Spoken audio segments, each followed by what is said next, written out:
started. The first one is personal development. Now, in illustrating personal development,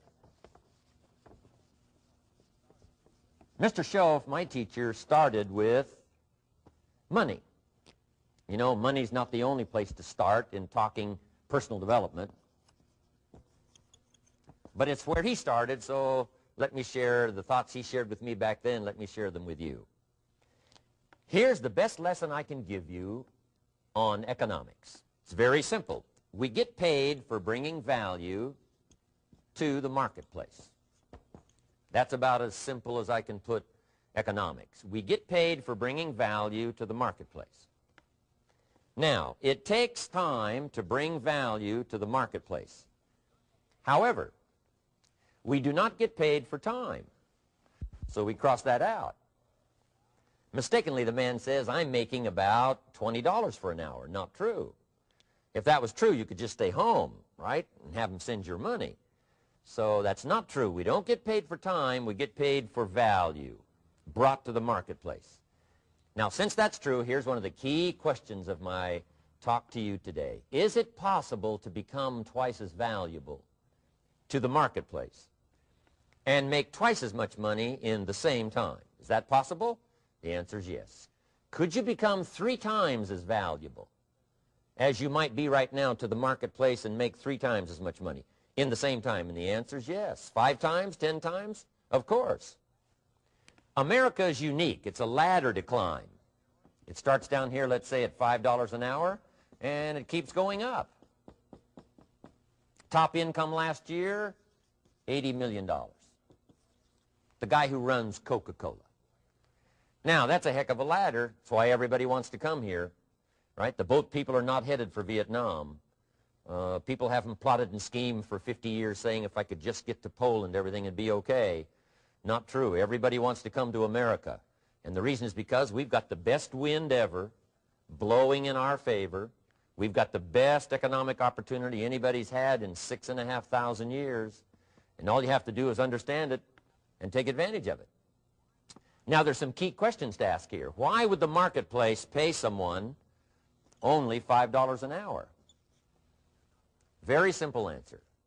They're not very valuable to the marketplace. Now, we must underline to the marketplace.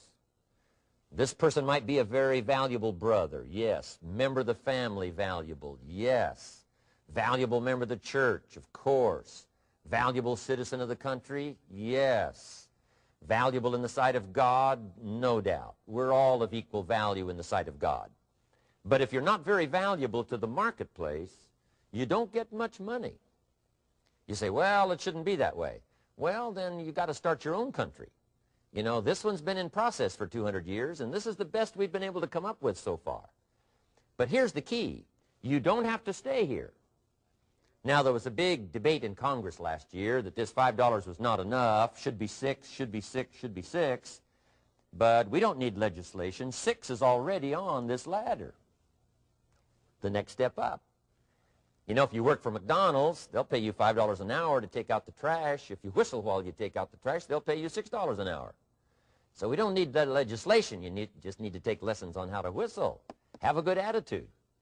Now, as you begin to climb this ladder, why would the marketplace pay some people $50 an hour? Answer, evidently, they must be more valuable to the marketplace. 10 times more valuable. And is that possible for someone to be 10 times more valuable and earn $50 an hour instead of 5? And the answer is yes. That's what America is all about. Now, why would the marketplace pay some people $500 an hour?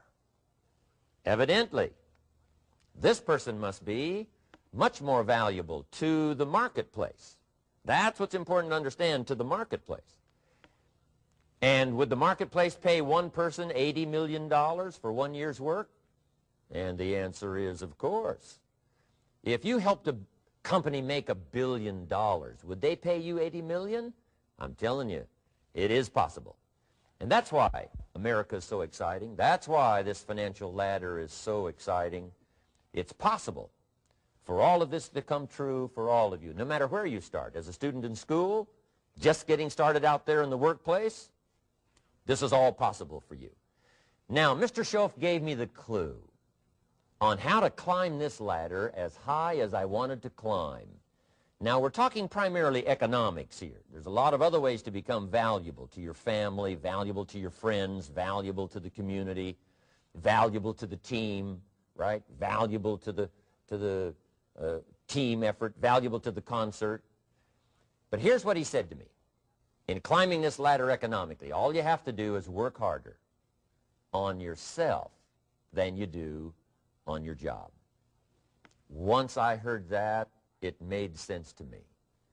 I kept hoping that everything else would change around me, found out that if I went to work on myself, worked on my skills, worked on my language, if I became better than I was each year, if I grew in skills and language and vocabulary and competence, then I would become attractive to the marketplace.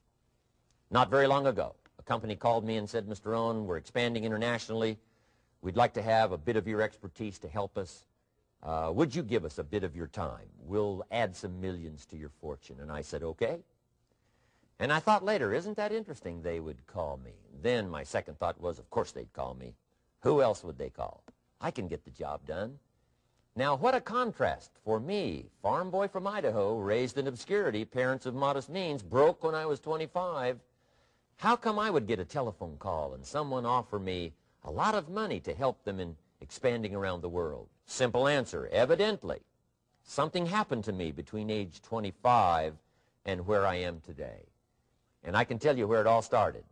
From my teacher, Mr. Schoaf, who said to me, we don't have to change what's going on out there. That's the wind that's blowing. All we have to do is change what's going on in here. And now there are several ways to do that on personal development. And let me give you those ways. Here's the first one. We must learn from personal experience. Pretty simple. Learn from what happens to you. Take a look back over the last few months. Did you make some mistakes? How could you correct those for the future? Take a look back over the last year. Have you done it right or done it wrong? Let's correct it for the next year. Learn from your personal experience. Mr. Schoaf asked me when I first met him, he said, Mr. Rohn, how are you doing? You've been out there now 6 years. And I said, I'm not doing very well. He said, I suggest you not do that anymore. What a simple, swift analysis to my situation. He said, if you keep doing it, the next 6 years will be like the last 6. You don't want that to happen. Let's make the changes. So learn from your personal experience. Now here's number 2, why I came to share this video experience with you today. And that, I call it OPE, other people's experiences. That's me, other people. That's your teacher, other people. That's your friends and colleagues, other people. The people you meet that can pass along to you their experiences, what's happened to them, the mistakes they made, how they corrected them, how they changed their health and changed their bank account and changed their income and changed their future. That's it, other people. Now, there's 2 kinds of people to learn from. One is failures. It's too bad failures don't give seminars, right? That would be valuable. Bring your notebook. Have them tell you how they lost it all and threw it all away, threw their health away and threw their friendships away and things didn't work out well. That would be valuable. But now then we must also learn from positive, people that have done well. They've got the health, and so we ask them, how did you become so healthy? They've got the skills, so we ask them, how did you become this skillful? They've got the income, so we ask them, how did you get here in such a short period of time? So now here's what's important in personal development. In learning from other people, we learn, number 1, by observation. We learn what we see. We watch people that are successful in what they do. In sports, we watch their disciplines. In business, we watch their disciplines.